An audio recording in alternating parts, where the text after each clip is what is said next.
Salutations, crustaceans. They're back. Let's check it out. Welcome to the latest and greatest installment of the LowEndLobster EHB video series. Now first, let's start off with the strings. In my EHB 1505 MS review, I took a look at both of these basses here, yes, the 1505 is down there, and did a variety of comparisons on the look, feel, playability, and sound. A lot of you had questions about the sound of the 1005 MS, specifically with the quality of the strings. Now these are the original strings that I got with the bass. They are D'Addarios, and I received the bass back in March, so they are a little bit older than the strings that I have on the 1505 MS. Today we're going to be restringing both instruments with MJC nickel-plated stainless steel strings. Both instruments are going to receive the same type of string, and we're going to see how they sound. But before we begin, let's do a bass line. A bass line? Yes. You guys know what you need to do. Go ahead and pinch that like button so my hand can turn back to normal. Thanks. I'm not going to go through every single pickup configuration or EQ configuration here, though we are going to explore the EQ in more detail a little bit later. For our bass line though, we're just going to have the controls centered.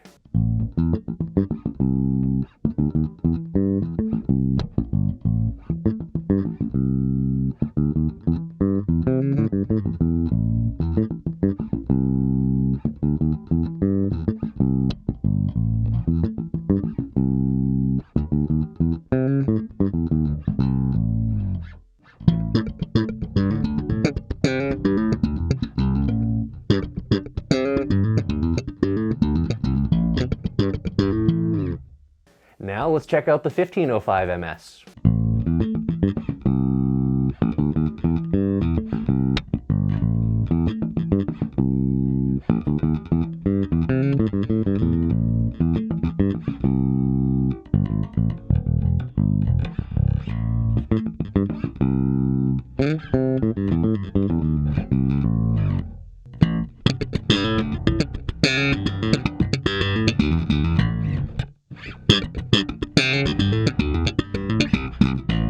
So there we have it. Those are our bass lines. The 1505 MS has a lot more high end, just as I noticed in the 1505 review video that I did. However, these are the old strings. Let's go ahead and swap them.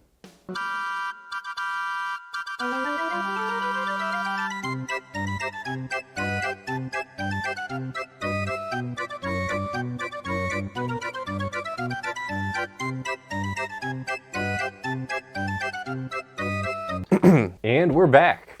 I just restrung the 1005 MS as well as the 1505 MS with MJC nickel-plated stainless steel strings. I did run out of G strings because the Bryce multi-scale headless broke 3 of them with their stupid tuning system. Stupid! I'll make a separate video on that. So the EHB 1005 is actually rocking a stainless steel for the G. Oh well. Now let's see how they sound.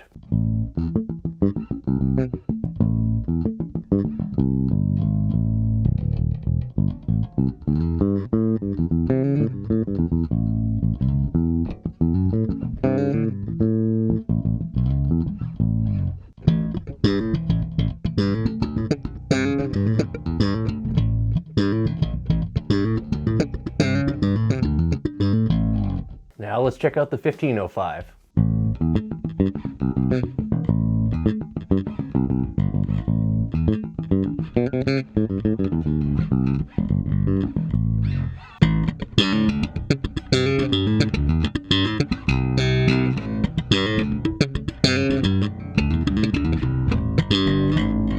After listening to both of the recordings of these basses with the new strings, I do notice a difference in the tone for both of these basses. However, I think my original assessment still stands with the Bartolinis on the EHB 1005. They still do lack that high-end clarity that the Nordstrands offer. Now let's play with these EQs a little bit and see what sort of tones we can get. Both the EHB 1005 as well as the 1505 feature the same EQ, just different pickups and woods. Both instruments also feature an active passive switch. And when this bass is in passive mode, the treble control becomes the tone control.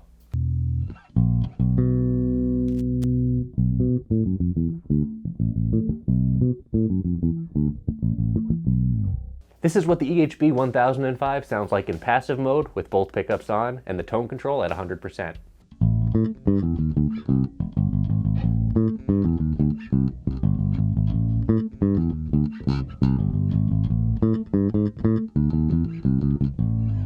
Now let's take down that tone to 50%.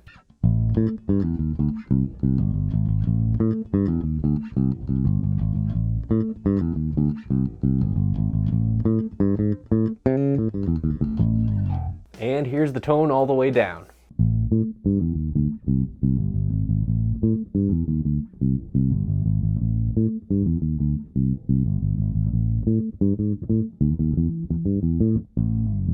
Not bad. I really like how Ibanez offers a lot of tonal versatility, with both the active-passive option, the passive tone control, the mid-sweep on the active tone control, and the 3-band preamp. This thing offers a lot of bang for your buck. Now let's play with the EQ a little bit more. This is what it sounds like with everything flat.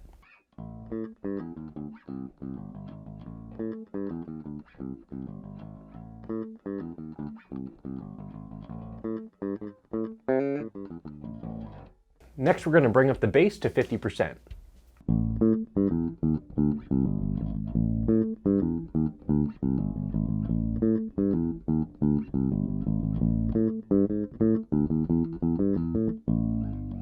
And here's the bass at 100%.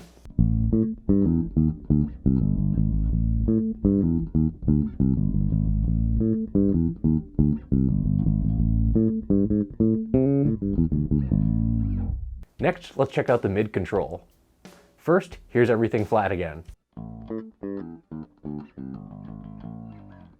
And here's the mids at 50%.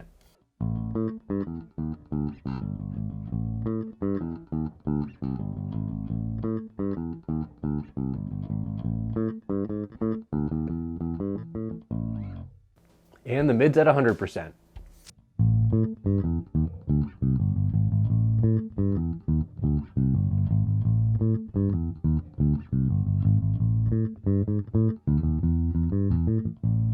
The mid control on these instruments adds an extra layer of versatility with the mid frequency control.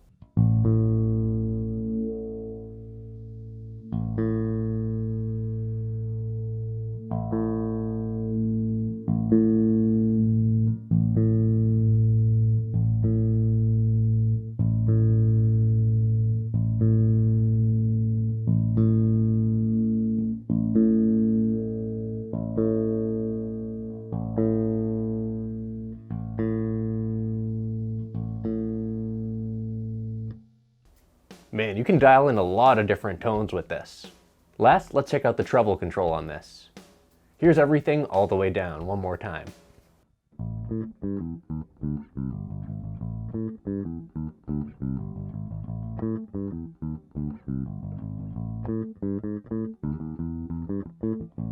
Now here's the treble at 50%.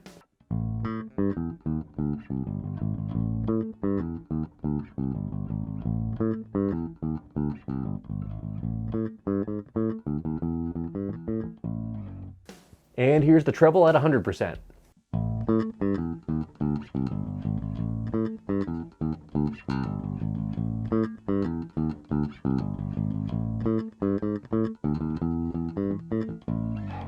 I think all the frequency controls on this EQ do a great job at accentuating just the right frequencies to make this thing sound real good. Here's everything at 50%.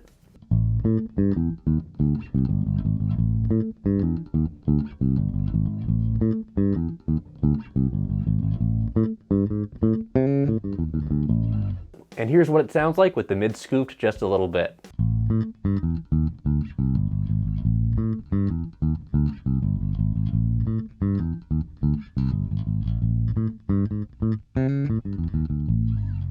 Now let's check out the 1505.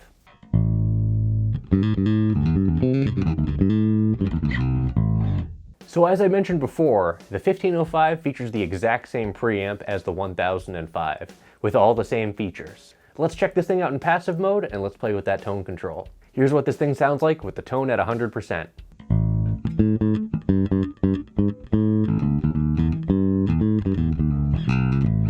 Now here's the tone at 50%.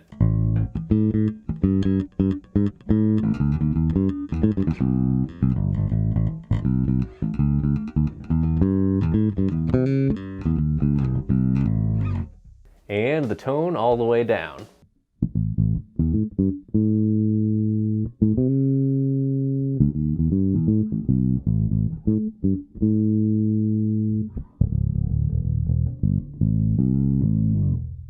Not bad.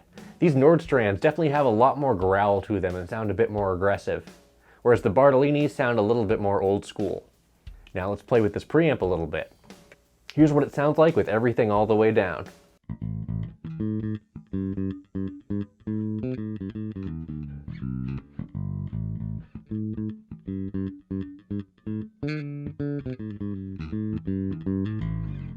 Now here's the bass at 50%.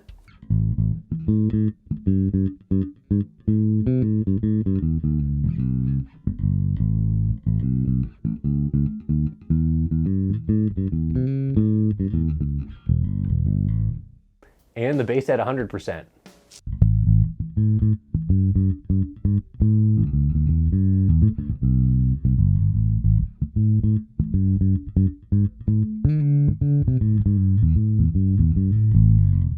One thing I just noticed is that the variable mid control actually has an impact on frequencies outside of just the mid knob. I only have the bass boosted right now, and listen to this.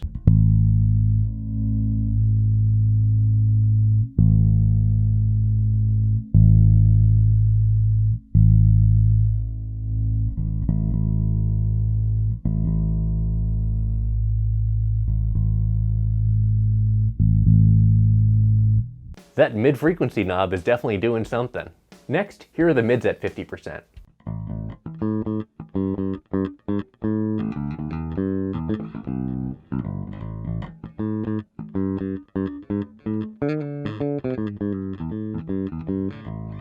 And the mids at 100%.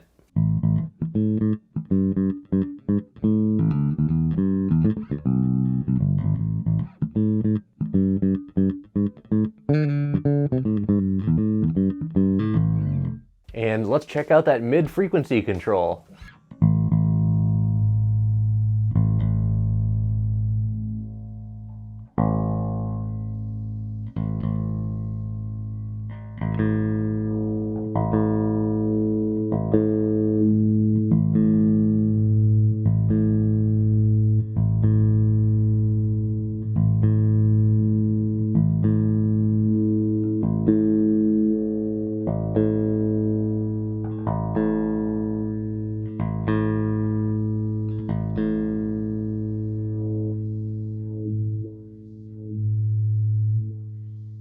Man, the versatility of both of these instruments just really impresses me. Lastly, let's check out the treble control. Here's the treble at 50%.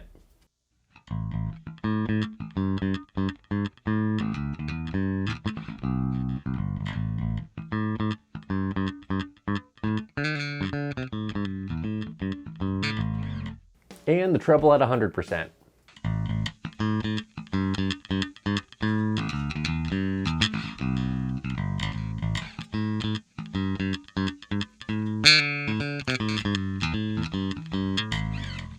And let's see what the mid-frequency control does with our treble.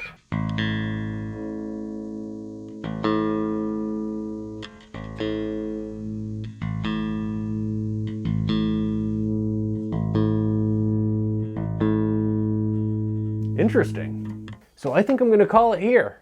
I think the string change made a big difference for both of these instruments, but my original judgment still stands.